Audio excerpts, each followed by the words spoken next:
एक समय की बात है कि महात्मा बुद्ध अपने शिष्यों को अंतरात्मा की व्याख्या करते हुए एक कथा सुनाते हुए बोले कि किसी नगर में एक साधु रहता था। उसके चेहरे पर हर घड़ी प्रसन्नता छाई रहती थी। उसके जीवन में आनंद का साम्राज्य था। लोग अपनी अपनी समस्याएं लेकर उसके पास आते थे और संतुष्ट होकर जाते भी थे।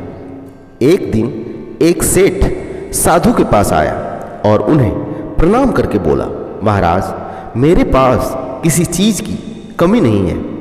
धन है, दौलत है, बाल है, बच्चे हैं, सब कुछ है, फिर भी मेरा मन बड़ा अशांत रहता है। मैं क्या करूं? साधु ने सब कुछ सुना पर कोई जवाब नहीं दिया। वह चुपचाप बैठा रहा, फिर उठकर चल दिया। सेठ भी उसके पीछे पीछे चल दिया।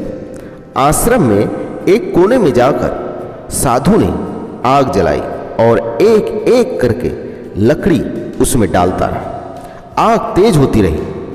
कुछ देर बाद वह सेठ की ओर बिना देखे उठ खड़ा हुआ।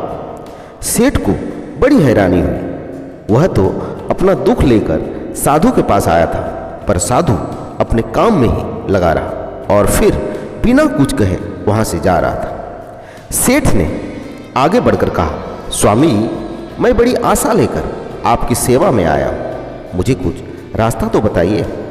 साधु बड़े जोर से हंसते हुए बोला, अरे मूर्ख, मैं इतनी देर से कर क्या रहा था? तुझे रास्ता ही तो बता रहा था। देख, हर आदमी के अंदर एक आग होती है। अगर उसमें प्यार की आहुति दो तो वह आनंद देती है, घृणा की आहुति दो तो वह जलती है।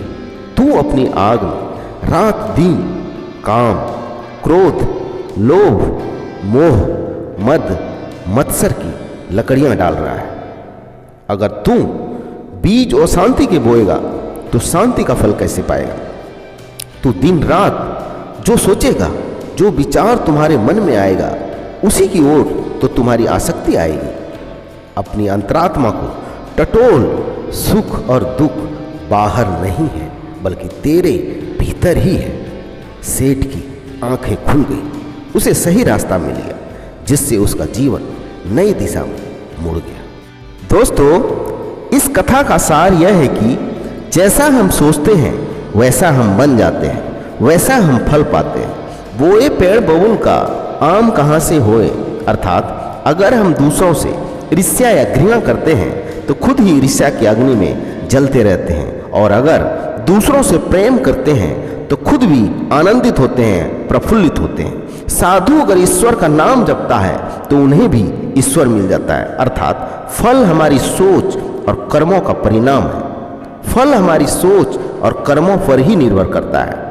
कुछ से कुछ नकारात्मक विचार लाकर हम बेचैन होते रहते हैं, जिससे अशांति ही मिलती है। अतः सोच सकारात्मक हो तो फल भी सकारात्मक ही होता है, और इसी में शांति और सुख है।